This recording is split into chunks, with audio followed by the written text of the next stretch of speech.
기근이 더욱 심하여 사방에 식물이 없고 애굽 땅과 가나안 땅이 기근으로 쇠약하니 요셉이 곡식을 팔아 애굽 땅과 가나안 땅에 있는 돈을 몰수히 거두고 그 돈을 바로의 궁으로 가져오니 애굽 땅과 가나안 땅에 돈이 지난지라 애굽 백성이 다 요셉에게 와서 가로되 돈이 지나였사오니 우리에게 식물을 주소서 어찌 주 앞에서 죽으리이까. 요셉이 가로되 너희 짐승을 내라. 돈이 지나였은즉 내가 너희 짐승과 바꾸어 주리라. 그들이 그 짐승을 요셉에게 끌어오는지라 요셉이 그 말과 양떼와 소떼와 나귀를 받고 그들에게 식물을 주되 곧 그 모든 짐승과 바꾸어서 그의 동안의 식물로 그들을 기르니라. 그 해가 다하고 새해가 되매 우리가 요셉에게 와서 그에게 구하되 우리가 죽기를 숨기지 아니하나이다.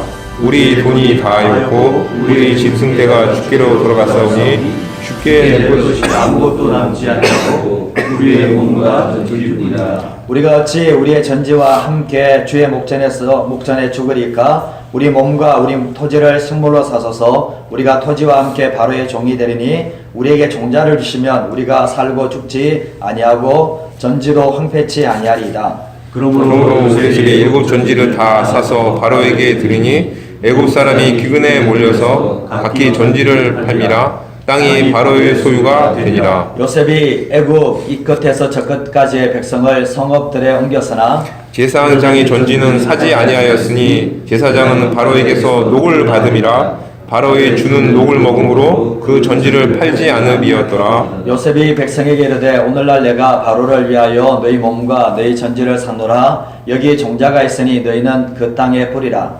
추수의 5분의 1을 바로에게 상납하고 4분은 너희가 취하여 전지 종자도 삼고 너희 양식도 삼고 너희 집사람과 어린아이 양식도 삼으라. 그들이 가로되 주께서 우리를 살리셨사오니 우리가 주께 은혜를 입고 바로의 종이 되겠나이다. 요셉이 애굽 토지법을 세우매 그 5분의 1이 바로에게 상납되나 제사장의 토지는 바로의 소유가 되지 아니하여 오늘까지 이르니라. 디모데전서 1장 19절 말씀은 이 말씀입니다. 믿음과 착한 양심을 가지라. 어떤 이들이 이 양심을 버렸고 그 믿음에 관하여는 파선하였느니라. 말씀입니다. 잘 지내셨죠? 네. 우리 2017년도 잘 보내시고 2018년도 되게 건강한 모습으로 뵙게 돼서 너무나 반갑습니다. 저도 오늘 아침에 이제 부산에서 이제 올라왔습니다. 이렇게 뵈려고 올라왔는데 올라오면서 이렇게 참 이렇게 더 어떻게 태영건설 기독순회가 2018년도 어떻게 시작하고 있는지 궁금하기도 하고 또 그런 마음을 가지고 올라왔습니다. 특별히 2018년도 이렇게 지내시면서 늘 하나님의 말씀 안에서 늘 기도 안에 깨어있고 또 하나님의 나라를 위해서 또 이렇게 직장의 복음화를 위해서 쓰임받을 수 있는 또 여러분 되시기를 주님의 이름으로 축복합니다. 네. 우리 앞뒤자로 인사 좀 할까요? 이제 어떤 인사 할까요? 오늘 설교 제목 가지고 한번 인사를 해볼까요? 설교 제목이 깨끗한 양심, 믿음의 비밀입니다. 깨끗한 양심을 가지시고 믿음의 비밀을 소유하십시오. 이 축복할까요? 깨끗한 양심을 가지고 믿음의 비밀을 소유하세요.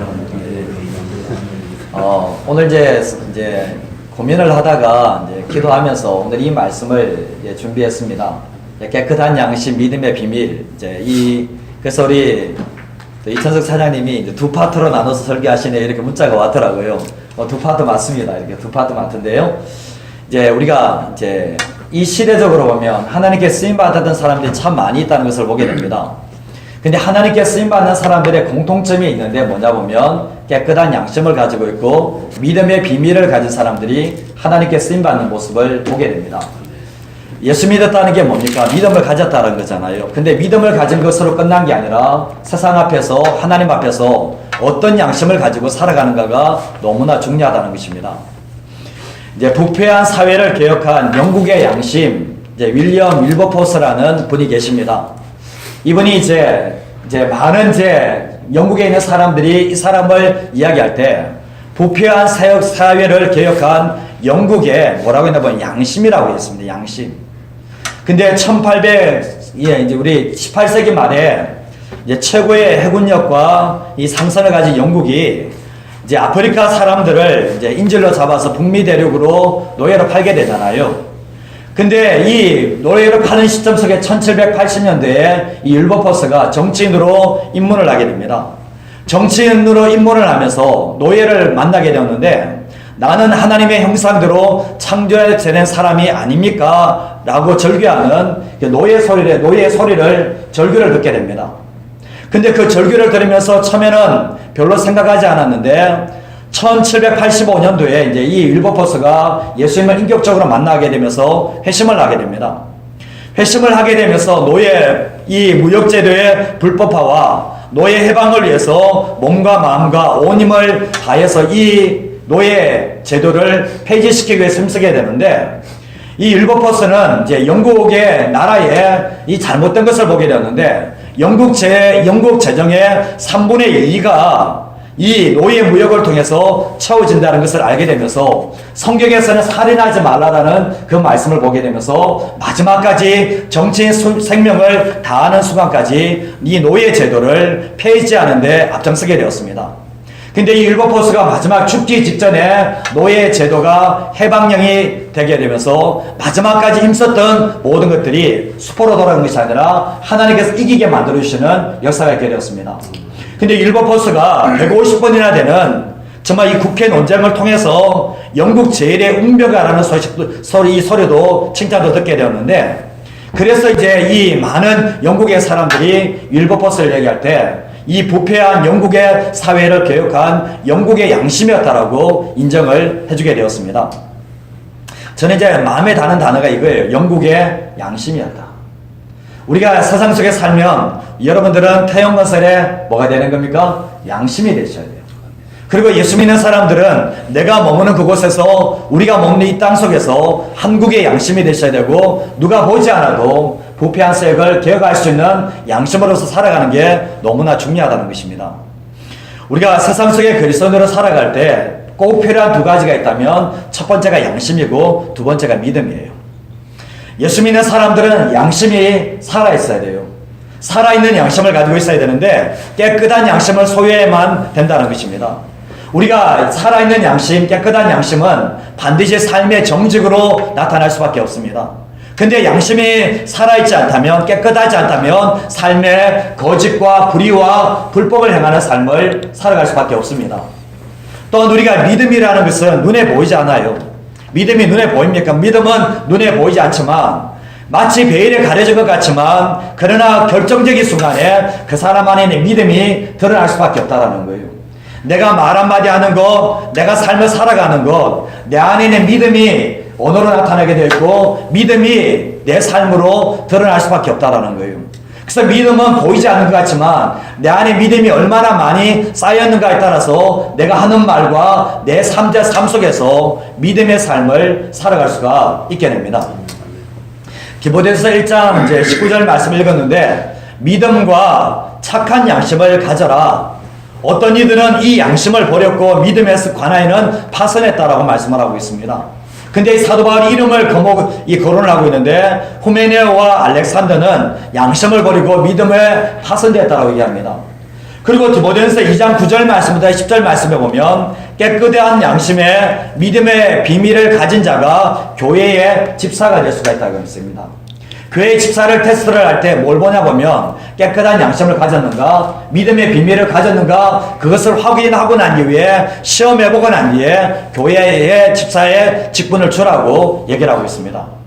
더 나아가서 디모데후서 4장 1절과 2절 말씀에 보면 그러나 성령이 밝게 말씀하셨는데 후일에는 말세에는 어떤 사람들이 믿음에서 떠나 미혹하는 영과 귀신의 가르침을 받게 될 거라고 이야기하면서 더 나아가서 자기의 양심이 화인을 맞아서 외식함으로 거짓말하게 된다 얘기하고 있습니다.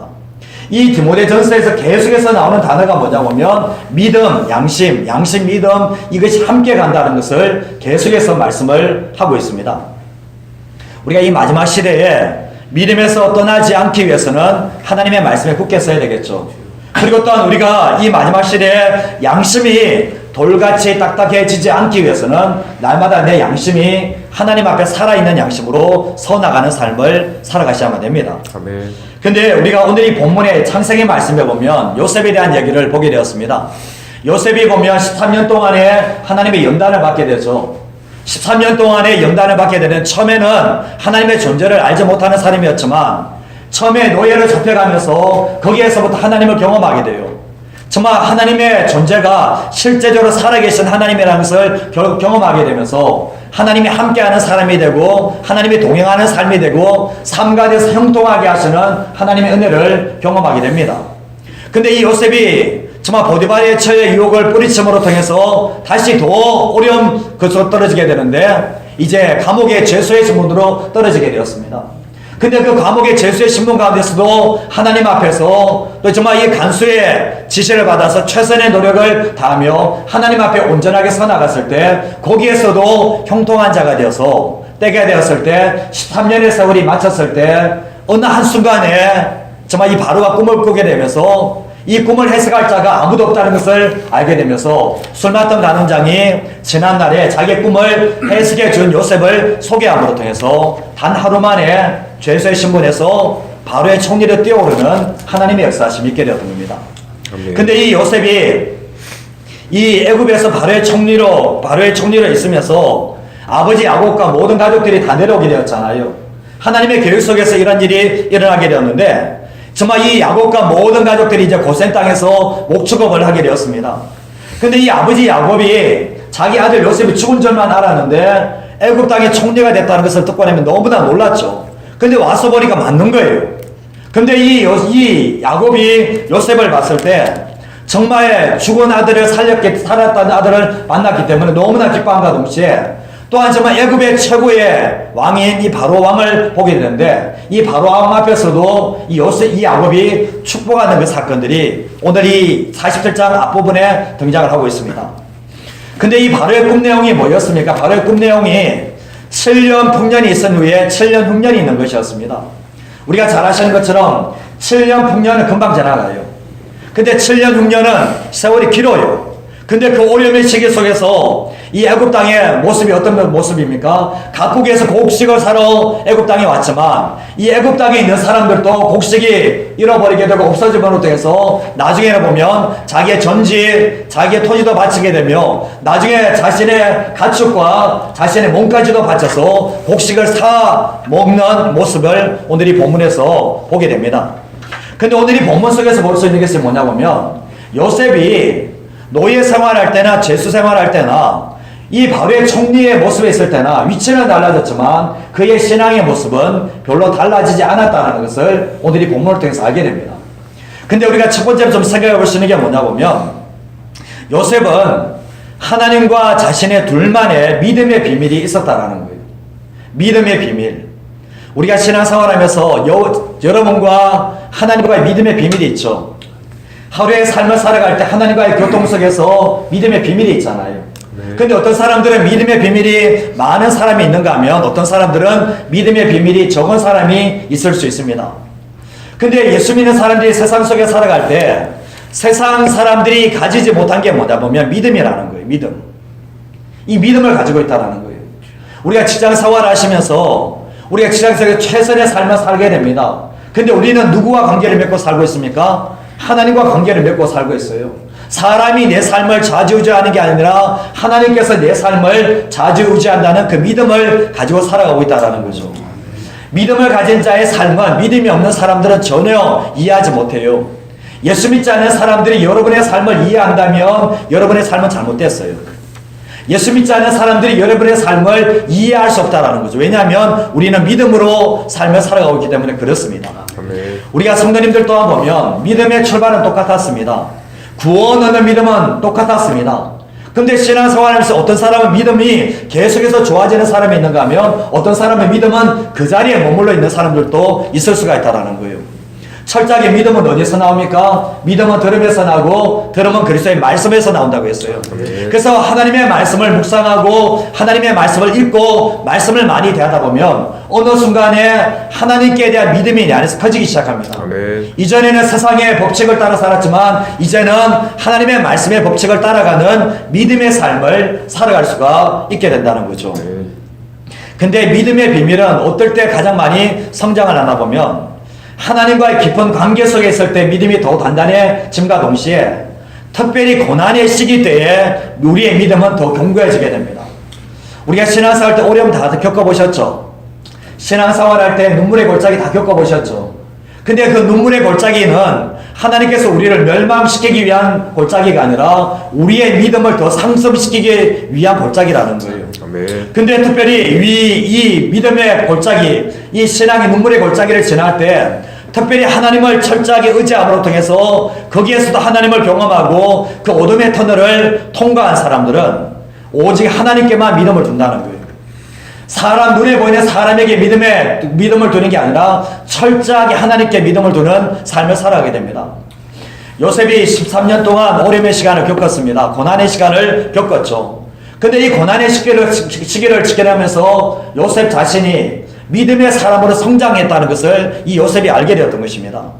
자신이 하나님 없이는 살아갈 수 없는 사람, 하나님의 도우심이 없이는 절대로 살아갈 수 없는 사람이라는 것을 깨닫게 되었는데, 바로 또한 요셉을 하나님의 신에 감동된 사람이라고 말했지만 요셉 또한 자신이 믿음의 사람이라는 것을 알게 되었던 것입니다.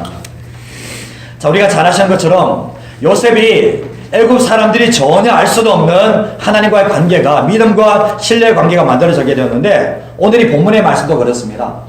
요셉이 보면 노예 신분에 있을 때나 죄수의 신분에 있을 때나 지금 바로의 총리가 됐을 때나 요셉의 믿음의 수준이 떨어졌습니까? 믿음의 수준이 떨어지지 않았어요. 어쩌면 정말 요셉의 모습을 보고 애굽 사람들은, 그리고 바로의 신하들은 정말 이렇게 요셉이 저 자리에 올라가면 교만해질 수 있어, 저 사람의 믿음이 떨어질 수도 있겠어, 그렇게 생각할 수 있겠지만 이 요셉은 최고의 자리에 올랐음에도 불구하고 그와 하나님과의 믿음의 비밀은 사라지지 않았던 거예요. 매일의 삶 가운데서 바로가 맡겨진 일을 하고 각국을 섬기는 일을 하고 있지만 이 요셉과 하나님 사이에 믿음의 끈이 있어서 이 믿음의 끈이 굵어서 철저하게 하나님을 의지하고 하나님을 신뢰하는 사람으로 살아가는 모습을 보게 된다는 것입니다. 아멘. 높은 간직에 올라가서도 하나님을 사랑하는 마음, 하나님께 대한 절절하게 믿음, 중심을 잃어버리지 않고 삶을 살아갔던 것이 바로 이 요셉의 모습이었다는 것을 우리에게 말씀하고 있습니다. 아멘. 요셉의 삶을 이끌어갔던 게 뭡니까? 믿음이었던 거예요. 하나님께 대한 절대적인 믿음이 요셉의 삶을 이끌어가게 되었던 거죠. 온란에 살아가시면서 우리가 그렇습니다. 우리는 무엇과 무엇 때문에 삶을 살아가고 있고 하나님과 나와의 믿음의 이 비밀이 얼마나 견고해져 나가는가를 온란에 되돌아보셔야 됩니다. 예수 믿는 사람은 상황 때문에 움직이는 사람이 아니에요. 사람 때문에 움직여 나가는 사람이 아니에요. 예수 믿는 사람은 철저하게 세상에 발을 붙이고 있지만 하나님과 나와의 알 수 없는, 다른 사람은 알 수 없는 그 믿음의 비밀의 관계 속에서 삶을 살아갈 때 상황 속에서 흔들리지 않고 잘 되든지 못 되든지 끝까지 하나님을 신뢰할 수 있는 하나님의 사람이 될 줄 믿습니다. 네. 두 번째로 하시는 게 뭐냐고 하면 오늘 요셉이 하나님과 사람들 앞에서 깨끗한 양심을 가졌다라는 것을 말씀을 합니다. 우리가 사람들마다 영이 있잖아요. 영이 있잖아요. 근데 그 영의 기능 중에 하나가 양심이에요. 양심이라는 것을 우리가 가지고 살아가는데 어떤 사람들의 양심의 기능이 살아있는 사람이 있는가 하면 어떤 사람은 양심의 기능이 마비된 사람들이 있습니다. 우리가 잘 아시는 것처럼 거짓말을 계속해서 나가잖아요. 그러면 그 사람은 거짓말이 그 삶에 계속해서 이어지게 돼요. 그래서 결국 사람이 양심이 화인 맞았다라는 것도 보면 계속해서 거짓말하고 외식하는 삶을 살다 보면 그 사람은 나중에 어느 순간에 보면 자기의 양심이 굳어져 있는 모습을 보게 된다는 겁니다. 시편 말씀에 보면 7절 9절 말씀에 다윗이 이런 말을 하는데요. 하나님이 사람의 마음과 양심을 감찰하신다라고 말씀합니다. 하나님 뭘 감찰하신다고요? 사람의 마음과 양심을 감찰하신다. 사도행전 23장 1절 말씀에도 보면 사도 바울이 하는데 나는 범사에 양심을 따라 하나님을 섬겼다라고 이야기합니다. 하나님께 대한 믿음을 따라서 하나님을 섬긴 게 아니라 뭐냐 보면 양심을 따라 섬겼다라고 이야기합니다. 그리고 더 나아가서 24장 15절과 16절 말씀에 보면 나도 하나님과 사람에 대하여 항상 양심에 거리낌이 없기를 힘쓴다라고 얘기하고 있습니다. 하나님과 사람 앞에서 양심에 거리낌이 없도록 하기 위해서 힘쓰고 노력한다라고 말씀을 하고 있습니다. 더 나아가서 베드로전서 말씀에 보면 선한 양심을 가지라고 말씀을 하고 있습니다. 우리가 예수님을 만나면 우리의 죄에서 용서를 받게 되죠. 우리가 허물에서 용서를 받게 되잖아요. 근데 히브리서 말씀에 보면 히브리서 9장 14절 말씀에 보면 하물며 영원하신 성령으로 말미암아 흠없는 자기를 하나님께 드린 그리스도의 피가 어찌 너희 양심을 죽은 행실에서 깨끗하게 하지 않겠느냐. 예수님을 만나게 되면 예수님의 보혈이 우리의 양심을 깨끗하게 만들어주시는 하나님의 역사하심이 있습니다. 그래서 예수 믿는 사람들은 양심이 살아난 거예요. 살아난 양심이, 그래서 계속해서 하나님 앞에서 올바르게 사람들에게 양심적으로 삶을 살아가는 삶을 살게 될 때 예수 믿지 않는 사람에게도 인정받는 삶을 살게 됩니다. 아멘. 우리가 예수 믿는 사람들은 사리 분별이 밝아야 되겠죠. 그러나 예수 믿는 사람은 권모술세에 능한 자가 되어서는 안 되겠죠. 오늘 이 본문의 말씀에 보면 요셉이 나오는데 이 바로왕이 요셉을 모르겠습니까? 요셉이 하는 거 모르겠어요? 이 사람이 지금 아부를 하고 있는 건지 진실하게 자기를 섬기는지 모르겠습니까? 다 알고 있어요. 이 요셉이 자신이 맡겨진 일을 감당하는데 다른 사람들은 요셉이 요셉처럼 하지 않습니다. 이 애굽왕 바로에게 잘 보이기 위해서 어떻게든지 양심을 속여가면서 정말 외식하는 이런 모습이 있었지만 이 요셉은 그렇지 않았습니다. 철저하게 하나님 앞에 양심을 가지고 섬기고 있으며 자기가 섬기는 바로왕 앞에서도 철저하게 깨끗한 양심으로 섬겼을 때 이 바로왕은 철저하게 요셉을 신뢰할 수가 있게 되었던 겁니다. 오늘 찾아왔던 이 애굽 백성들도 마찬가지죠. 곡식을 가지고 곡식을 얻으러 왔습니다. 근데 잘 아시는 것처럼 이 요셉이 이 가축을 사주잖아요. 흉년이 되면 가축을 가지고 있으면 이것도 짐이 되잖아요. 근데 가축을 사준다는 것이 이 애굽 사람들에게 얼마나 좋은 일입니까? 나중에 보면 어떻게 합니까? 전지도 사고 몽도 사지만 요셉이 그 사람들의 철저하게 인정을 받아요. 나중에 보면 주께서 우리에게 은혜를 베푸셨다라는 말까지도 하게 됩니다. 이 애굽 사람들은 요셉이 믿음을 가진 사람이라는 걸 잘 몰라요. 그러나 요셉이 어떤 사람인 건 아닙니까? 깨끗한 양심을 가지고 우리를 위해주는 사람이라는 것은 정확히 알았던 것이 바로 이 요셉의 삶의 모습이었던 것입니다. 어쩌면 요셉의 이 바로의 신하들 중에서도 보면 요셉을 시기한 사람들이 있었겠죠. 요셉 저거 분명히 허물이 있을 거야. 뭔가 뒤에서 뭔가 챙길 수 있을 거야. 뒷조사하지 않겠습니까? 우리 다니엘서 말씀해 보면 다니엘을 죽이려고 했을 때 어떻게 합니까? 무슨 험이 있는가 허물이 없는가 뒤져봤는데 아무것도 없었잖아요. 이 요셉 또한 마찬가지였습니다. 하나님 앞에서 양심을 가지고 일했고 바로 앞에서도 양심을 가지고 일했고 애굽 사람들 앞에서도 양심을 가지고 일했기 때문에 전혀 거리낌이 없는 삶을 살았던 것이 바로 이 요셉의 삶의 모습이었던 겁니다. 우리가 삶을 살아갈 때 믿음의 비밀을 가진 사람이 정말 사람들에게 불신자들에게도 인정받으려면 뭘 가져가고 있어야 보면 깨끗한 양심을 가지고 있어야 된다는 거예요. 예수 믿지 않는 사람들은 우리가 믿음의 비밀을 가진 것은 잘 몰라요. 그러나 뭐 하나 보면 저 사람이 깨끗한 양심을 가진 사람인가 아닌가는 정확하게 분별해낼 수가 있다는 거예요. 그래서 우리가 예수 믿는 사람들은 세상 속의 삶을 살아갈 때 내 안에 믿음의 비밀을 가졌다고 하는 사람들은 반드시 내가 하나님 앞에서 양심의 거리낌이 없어야 되고 또한 내가 만나는 모든 사람들에게 양심의 거리낌이 없는 삶을 살아가는 삶, 그게 바로 세상 속의 그리스도인의 삶이라는 것을 우리가 말씀하고 있다는 거예요. 아멘. 그래서 우리는 날마다 믿음과 함께 내 양심이 살아있어야 돼요. 내 양심이 살아있으면 정말 예수 믿지 않는 사람이라 할지라도 그 사람을 구원하는 하나님의 통로가 될 수가 있기 때문에 그렇습니다.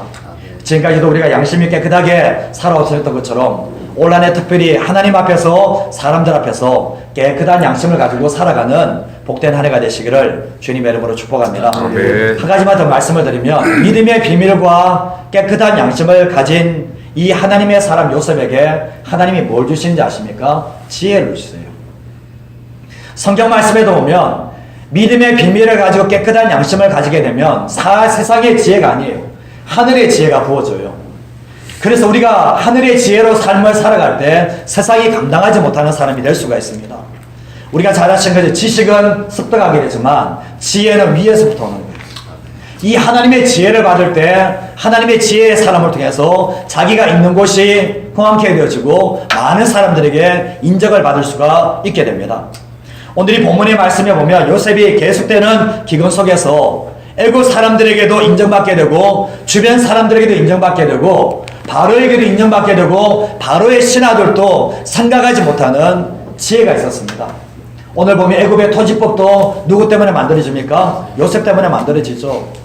정말 5분의 4는 애국 사람들이 가져가고 5분의 1은 나라에 바치 이 모든 것도 다 요셉이 만들어내게 되죠. 이게 어디서 온 겁니까? 요셉이 처음부터 이런 지혜를 가지고 있었습니까? 아니에요. 요셉이 자신의 삶의 터전 속에서 철저하게 믿음의 비밀을 가지고 깨끗한 양심을 가지고 있었을 때 사람이 생각할 수 없는 하나님의 지혜를 받아서 이 애굽을 통치해 나가는 모습을 보게 됩니다. 오늘 이 본문의 말씀에 바로가 안 등장을 해요.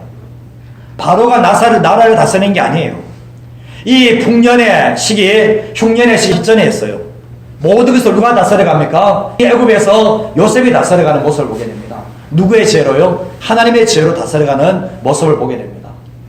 우리가 이 회사 안에서 대형건설 안에서 우리가 이 두 가지 어쩌면 믿음의 비밀, 매일의 삶을 살아가지만 매일의 삶이 똑같은 것 같지만 끝까지 주님과의 믿음의 비밀을 더 깊게 가져가고 깨끗한 양심을 가지고 살아갈 때 어느 결정적인 순간에 하나님께서 하나님의 지혜를 주셔서 우리를 올려주시고 또 믿지 않는 사람에게 인정받게 하시는 하나님의 역사하심들이 있게 될 줄 믿습니다. 그런데 이 요셉의 모습을 보게 되면 요셉이 이러한 삶을 철저하게 누구를 높여드립니까? 하나님의 이름을 높여드려요. 요셉은 자신의 인생에 자신이 높이를 받는 게 원하지 않아요. 요셉은 보면 이 애굽 사람들이 요셉에게 와서 주라는 단어를 쓰고 있어요. 바로에게도 주라고 단어를 쓰지만 이 요셉에게도 주라는 단어를 쓰고 있는데 이 요셉은 그것 때문에 교만해지지 않아요. 철저하게 요셉은 자신이 왜 거기 섰는지를 알았기 때문에 철저하게 하나님의 영광을 위해서 삶을 살아갔을 때 끝까지 하나님의 지혜가 떠나지 않음부터 해서 많은 영혼들을 구원해내며 바로와 주변 모든 사람들이 하나님의 존재를 인정할 수 있도록 만들었던 것이 바로 요셉의 삶이었던 것입니다. 아멘. 최고의 삶이 뭡니까? 최고의 삶은 나를 통해서 믿지 않는 사람이 하나님을 보는 거예요. 아멘. 내 삶의 터전 속에서 내가 주신 하나님의 지혜를 가지고 또 주의 복음을 가지고 영혼을 섬겼을 때 저 사람이 내 속에 역사하는 내 삶 가운데 역사하시는 주님을 보고 하나님을 만나는 것, 그게 최고의 삶이라는 것이죠. 올 한해 전하시면서 이 말씀을 저도 기억해야 되지만 여러분도 기억했으면 좋겠습니다. 올 한해 살을 때 하나님과 믿음의 비밀이 많아야 돼요. 하나님과 믿음의 끈이 굵어져야 돼요. 그리고 또한 깨끗한 양심을 가지고 살아가셔야 돼요. 그때 하나님의 지혜가 보여서 하나님께도 인정받으며 또 많은 사람들을 구원하는 하나님의 통로로 쓰임받을 수 있는 우리 태영건설 기도 성교의 모든 분들이 되시기를 주님의 이름으로 축복드립니다. 아멘. 하겠습니다.